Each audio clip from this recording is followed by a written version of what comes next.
सुना येते घरा आजच्या 24 जूनच्या जबरदस्त भागामध्ये राघवला कॉलेजची फी भरायची असते आणि म्हणून तो पैसे उमाकडे मागतो. पण उमा त्याला शिवनाथाकडे पाठवते गोडाऊनमध्ये. गोडाऊनमध्ये गेल्यानंतर कष्टाची पैशांची किंमत कळावी म्हणून शिवनाथा राघवला कामाला लावतो. आता तिथे राघव काम करतो, पण अन्विता मुद्दाम त्याचे फोटोज काढते, कॉलेजच्या ग्रुपवरती टाकून ते फोटो व्हायरल करते आणि मुद्दामच सर्वांसमोर राघवचं हसू करते. आता राघव स्वतःच्या डोळ्यांनी पाहतो की त्याच्या समोरच श्रीधरने गल्ल्यातून पैसे 5,000 रुपये काढून घेतलेले असतात आणि त्या 5,000चं तो त्याच्या गर्लफ्रेंडला म्हणजे पिहूला नोकरी लागली म्हणून सरप्राईज गिफ्ट देतो. पण इथेच खूप मोठा घोळ होतो ना प्रेक्षकांनो, कारण या सगळ्याचा आळ येतो राघववरती. शिवनाथाला वाटतं की राघवनेच ते पैसे चोरलेत आणि म्हणून तो त्याचा थोबाडही फोडतो. पण आता इथे 2 ट्विस्ट आहेत कारण आता राघव श्रीधरचं नाव सांगेल का? आणि दुसरं म्हणजे कॅफेमध्ये एका मुलीसोबत श्रीधरला शिवनाथाने पाहिलंय. मग तो आता काय करेल? असे हे मुलांचं प्रेम प्रकरण त्याला मान्य असेल का? बघूयात. त्यासाठी व्हिडिओ शेवटपर्यंत जरूर बघा आणि भाग कसा वाटतो ते कमेंट करून नक्की कळवा प्रेक्षकांनो. शिवनाथाचं सगळं आवरून झालेलं असतं. तो येतो आणि श्रीधर माधव दोघांनाही हाका मारायला लागतो. माधव तर तयारच असतो. तो त्यांच्या समोर येतो आणि शिवनाथाला सांगतो की अप्पा चला मी तयार आहे. शिवनाथा विचारतो की तू तयार आहेस? हा असा? आणि ते त्याचे केस वगैरे सगळे आपल्या हाताने ठीक करतो. वेदा तर पाहतच राहते. कसा आहे ना माधवा, अरे केसांना चांगलं वळण असलं ना की शरीराला आपोआपच चांगलं वळण पडतं. अरे श्रीधर कुठे आहे? इतक्यात श्रीधर बाहेर येतो. तोही सांगतो की चला मी तयार आहे. शिवनाथाचं लक्ष जातं त्याच्या शर्टच्या बटनकडे. त्याने शर्टचं बटन वरचं उघडंच ठेवलेलं असतं. आता तो त्याबद्दल विचारपूस करतो की हे काय आहे? श्रीधर थोडासा नर्वस होतो, पण वेदा मुद्दामच सांगते की अप्पा काय आहे, दादाला असं वाटतं की वरचं बटन उघडं ठेवलं ना तर मग तो हिरो दिसेल.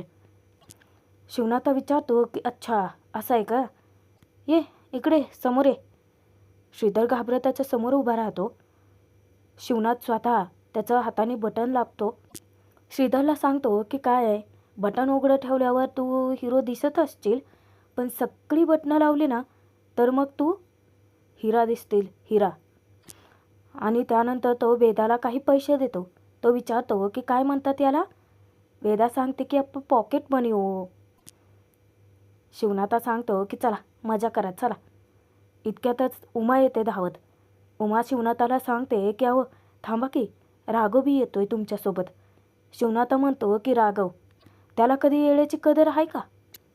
उमा त्याच्यासमोरच राघवला हाका मारते. राघव सांगतो की थांबा आलो. उमा रिक्वेस्ट करते की अहो थांबा की त्याच्यासाठी वाईस. पण शिवनाथा ऐकतच नाही. समध्या लेकरांना घेऊन तो बाहेर जातो.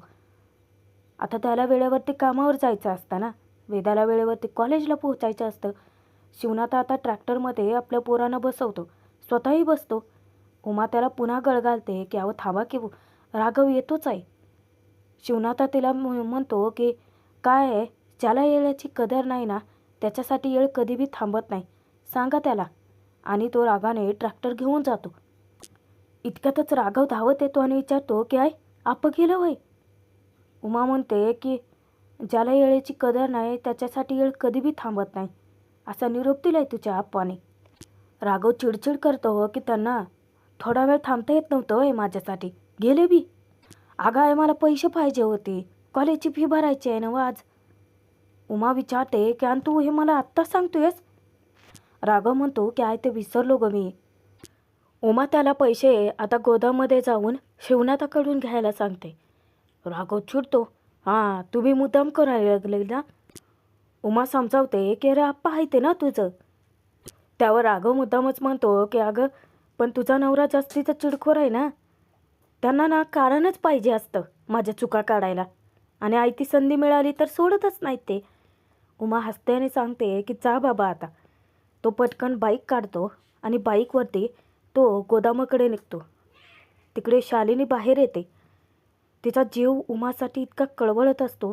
दोघेही डोळ्याच्या इशाऱ्याने एकमेकींशी बोलतात. कारण काल रात्री जो तमाशा झाला गोंधळाच्या वेळी, पद्माने श्राप वगैरे दिला, किती शिवनाथाचा अपमान केला, त्यामुळे उमाला वाईट वाटलं असणार आहे याची जाणीव शालिनीला असते. पण उमा उगाचच शालिनीला टेन्शन कशाला म्हणूनच खुणावून ती ठीक असल्याचं फक्त दाखवते आणि घरात निघून जाते. इकडे गोदामामध्ये राघव पोहोचतो, पण त्याच्या मनात इतकी भीती दाटून येते, शिवनाथासोबत बोलायचं कसं आता. गोदामामध्ये जेवढे काही नवीन पोते आलेले असतात ते सगळी चेकिंग करायला लावतो शिवनाथा श्रीधरला. आता कामासंदर्भात बोलणं चालू असतानाच अचानक राघव तिथे टपकतो आणि तो फक्त इतकंच बोलतो की अप्पा पैसे. शिवनाथ त्याच्याकडे वरपासून खालपर्यंत बघतो आणि तो विचारतो की कशासाठी. राघव सांगून टाकतो की कॉलेजची फी भरायची आहे ना मग. शिवनाथ त्याला विचारतो की कुठे चाललाय तू. कॉलेजमध्ये. अरे शिक्षणाचं मंदिर आहे ते, विद्येचं माहेर आहे ते, आणि तिथे तू असली फटके कपडे घालून जाणार आहेस वय.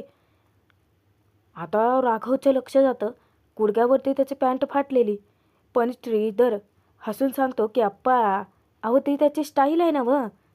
शिवनाथा जा विचारतो की ही असली तू पैसे खर्च करतोस वय, ते बी असलं फाटक्या कपड्यांसाठी. श्रीधर याला ना पैशाची अजिबात किंमत नाही. राघव सांगतो की तसं नाही अप्पा, पण खरंच फी भरायचे. आता तो राघवला कष्टाची पैशांची किंमत कळवून देण्यासाठी मुद्दामच सांगतो की एक काम कर, तिथल्या 4 गोण्या घे आणि नेऊन टेम्पोत टाक. राघव धक्क्याने विचारतो की मी. शिवनाथा म्हणतो की मालक आहेस तू. नाही म्हणतो. शिवनाथा सांगतो की मी मालक आहे, पण स्वतः 4 गोण्या पाठीवरती उचलून टेम्पोत नेऊन टाकतोच ना. शिवनाथा मुद्दामच राघवला कामाला लावतो खरा. तो राघवला ओरडतो की आता जाणार आहेस, गोण्या उचलायला चाललायस ना मग आजूबाजूला बघ जरा की लोक कशी कामं करते ती. ही असली कपडे घालून कामं करणारच वय. ते काढ की जरा ग्वागल घड्याळ ते गळ्यातलं समजा काढून ठेव इथं. तेव्हा राघव म्हणतो की होय अप्पा, आणि तो त्याच्या आदेशाचं पालन करतो. फटाफट तो आधी आपलं जॅकेट उतरवतो, त्यानंतर आपला चष्मा घड्याळ पटकन काढून ठेवतो. बॅग वगैरे ठेवल्यानंतर आता राघव जाणार. पुन्हा शिवनाथ त्याला हाक मारून बोलावून घेतो की इकडे तो पंचा घे घे घे उघड की त्यो. हां असा कमरेला असा गोल आवळ आणि चांगला करकचून बांध. राघव अगदी त्यानं सांगितल्याप्रमाणेच करतो. हां जा आता गोण्या उचलायला जा. राघव पटकन बाहेर जातो, आपली बुटं बी काढून ठेवतो आणि त्यानंतर गोण्या उचलायला लागतो. नेमकी तिथं अन्विता येते, तिच्या मैत्रिणीला घेऊन आलेली असते. तिची मैत्रीण तिला विचारते की अन्वी अगं इथं कशाला गाडी थांबवली आहेस. मुद्दामच राघव गोण्या उचलतोय त्याचे ती फोटोज काढते. मुद्दामच अन्विताने आता राघवचे काम करतानाचे सगळे फोटोज काढलेले असतात. आता तिची मैत्रीण तिला जा विचारते की अगं हे काय करायलीस. अन्विताला राघवची मजा घ्यायची असते आणि सोबतच त्याची बदनामी पण करायची असते. तिच्या मैत्रिणीला ती हसून सांगते की याला व्हायरल म्हणतात, व्हायरल, आणि मुद्दामच ती कॉलेजच्या ग्रुपवरती त्याचे फोटोज अपलोड करते. राघव आता फोटो पाहिल्यानंतर अचंबित होतो की माझे फोटोज, ते बी माझ्या आप्पाच्या गोडाऊनमध्ये. कोण तर गिपचूप माझे फोटो काढतोय काय की. आणि तो इकडे इकडे बघतो, समोर त्याला अन्विता दिसते. तिला पाहिल्यानंतर तो चवताळून तिला जा विचारतो की काय गे इसकाटलेले फुसके, माझं फोटो कशा बाय काढायला लागलीस का. अन्विता त्याची मजा घेते की अरे भारी शोभून दिसते हां हे तुला काम, गडी माणूस. आता बघ तुला अख्ख्या कॉलेजमध्ये कसा व्हायरल करते ते. राघव तिच्या हातून फोन घ्यायचा प्रयत्न करतो, पण अन्विता पटकन निष्ठते. चल ग धन्नो, आता जाऊन कॉलेजमध्ये याची मजा घेऊया. त्यावर तो विचारतो की ही धन्नो आहे तुझी, मग तू काय बसंती आहेस काय. अन्विता मुद्दामच राघवला डिवचायला लागते की एक काम कर, कॉलेजमध्ये आता तुझं काय वाभाडे निघणार आहेत ना त्याच्याकडे जरा लक्ष दे की. आणि ती मुद्दाम त्याला डिवचून जाते. आता राघव तिच्यावरती चवतातो की तुझ्या तर आता थांब तुला बघतोच. आणि तो मोठाला खोरा घेऊन येतो तिच्या अंगावर, पण ती निसटलेली असते. तोपर्यंत गोडाऊनमध्ये शिवनाथाला महत्त्वाचं काम असतं. श्रीधरवरती ती जबाबदारी सोपवून तो जातो. राघव जेव्हा त्याची फी घेण्यासाठी आतमध्ये येतो शिवनाथाकडे. तोपर्यंत शिवनाथा निघून गेलेला असतो. राघवच्या समोरच श्रीधर चक्क चोरी करतो. म्हणजे तो तिथे ड्रॉवरमधले पैसे काहीसे काढून घेतो. राघव त्याला जा विचारतो की तू काय करायला लागलास. श्रीधर सांगतो की काय नाही, पैसे घेतोय रे थोडं. राघव विचारतो की मग तू आपल्याला बोलला नाहीस. श्रीधर सांगतो की नाही ना, अरे आत्ता तात्पुरतं लागायचं म्हणून घेतोय. आप्पाने माझा पगार दिला की ठेवेन की त्याचं परत. तुला पाहिजेत का. राघव म्हणतो की नको, आप्पाने विचारले बगर मी 1 रुपया बी नाही घेणार. श्रीधर त्याच्या मागे लागतो की घे की, अरे कोणाला नाही करणार, परत ठेवून दे की चहा पाण्यासाठी. राघव त्याच्यावरती वचकतो की तुला कळत नाही का, आप्पाला विचारल्या बगैर मी काहीच नाही घेणार. आता श्रीधर त्याच्यावरती तिथली जबाबदारी टाकतो आणि निसटतो, कलटी मारतो. राघवची इतकी चिडचिड होत असते की जाऊ देत, चला आज माझा दिवसच खराब आहे. आता नाही हे सगळं माधव दादालाच सांगावं लागल. तिकडे माधव असतो. माधवला मधुरा आवडत असते. तो तिला हाक मारून जवळ बोलावतो. तिकडे शिवनाथा पद्माचा शब्द खोटा ठरवण्यासाठी आता गुरुजींकडे पत्रिका दाखवायला गेलाय की पद्माच्या नाकावर टिचून घरंदाज सोनं आणणार आहे आणि त्याची ही 3 पोरं इकडे प्रेमातच पडलेत की राव. माधव मधुराच्या प्रेमात पुरता बुडालेला असतो आणि मधुरालाही तो आवडतो. फाईलमध्ये त्याने काही चाफ्याची फुलं ठेवलेली असतात आणि तो तिला सांगतो की ती फाईल एकदा पुन्हा चेक करून बघा की. ती लाजून म्हणते की तुम्ही बघितली आहे ना व, मग झालं की. त्यावर तो म्हणतो की नाही, मग आपण पुन्यांदा बघू की चेक करून. आता तिथला दुसरा कामगार तो म्हणतो की साहेब, अहो एका कामासाठी दोघं कशाला, त्या मी करतो.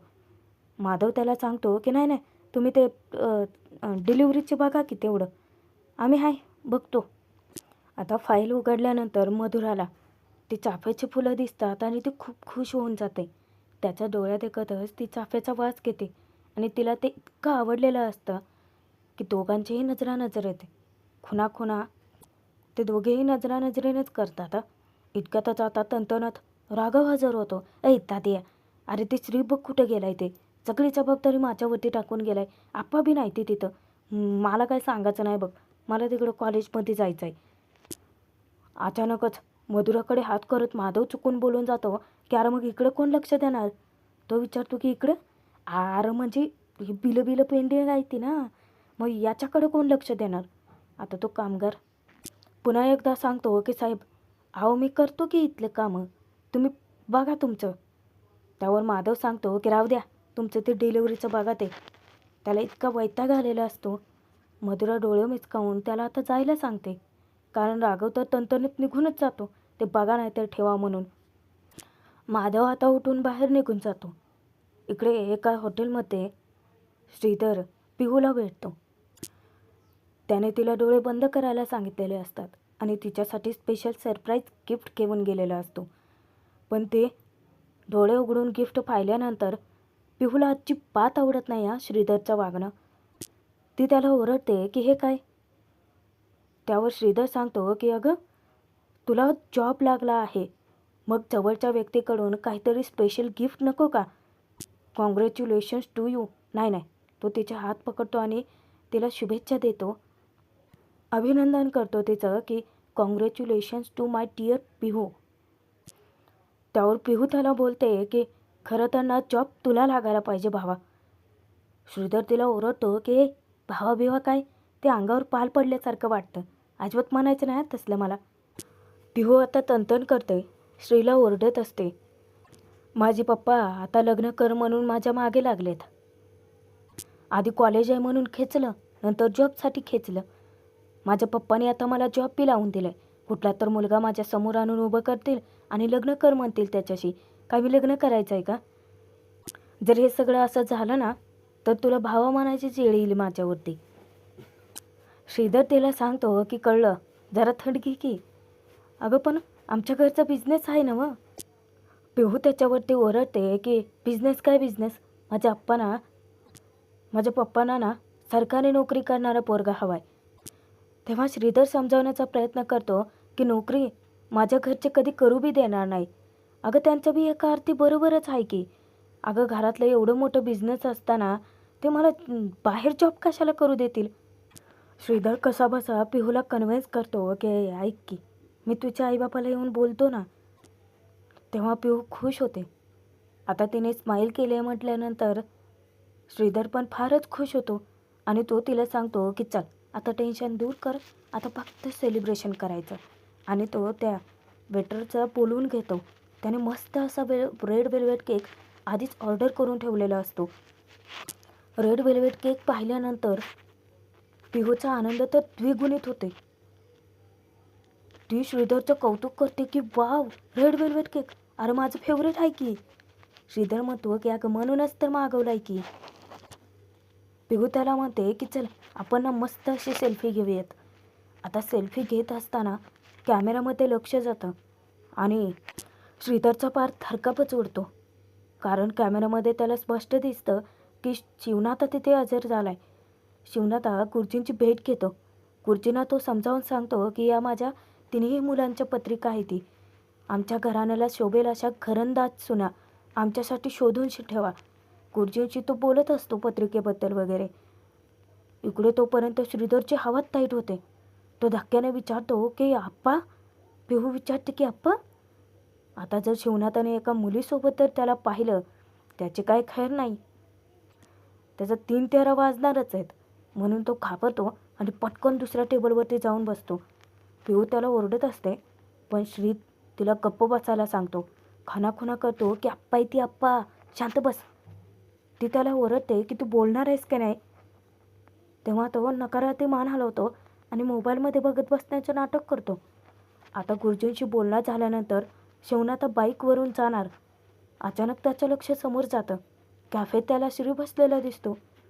तो नवल करतो की श्री इथं कसा काय. आणि शिवनाथा स्वतः त्याच्याकडे येतो. शिवनाथाला पाहिल्यानंतर श्री विचारतो की आप्पा तुम्ही इथं. शिवनाथाने प्रश्न विचारायला पाहिजे तर हाच प्रश्न विचारतोय.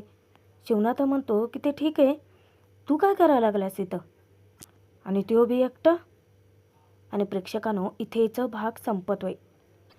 पण पुढील भागात मोठा ट्विस्ट आला आहे प्रेक्षकांनो. कारण आता रात्रीच्या वेळी श्रीधर रोजच्याप्रमाणे शिवनाथाला सगळा हिशोब देत असतो. आणि हिशोब देता देता तो सांगतो की कोणाचे तरी 5,000 आलेत. शिवनाथा म्हणतो की 5 कसे असतील, अरे 10 आहेत त्यांचे. अरे 10,000 मी स्वतः घेतले होते की. आणि त्याचं लक्ष जातं राघवकडे. त्याच्या लक्षात येतं की राघव फी मागायला आला होता. आणि त्याचा इतका मोठा गैरसमज होतो, तो डायरेक्ट राघवचं थोबाडच फोडतो. तो जा विचारतो की चोरी केलीस. बघितलं सुमा, अगं सौदाच्या घरात चोरी केली, गल्ल्यातले पैसे काढून घेतले याने. आता विनाकारण राघवला मार खावा लागला की नाही. राघव त्याच्याकडे चवताळून बघतो, पण श्री त्याला नकारार्थी मान हलवून गप्प बसायला सांगत असतो. पण राघव पण काय मूर्ख आहे. कशाला स्वतःवरती आळ घेऊन वाईट व्हायचं. जे खरं आहे ते सांगून टाकायचं ना. पण सत्य काय आहे ते समोर येईल की नाही पाहणं तितकंच मनोरंजक ठरेल प्रेक्षकांनो. सुना येती घरा या नव्या मालिकेचे सर्व एपिसोड्स सर्वात आधी पाहण्यासाठी आपल्या चॅनलला सबस्क्राईब जरूर करून ठेवा.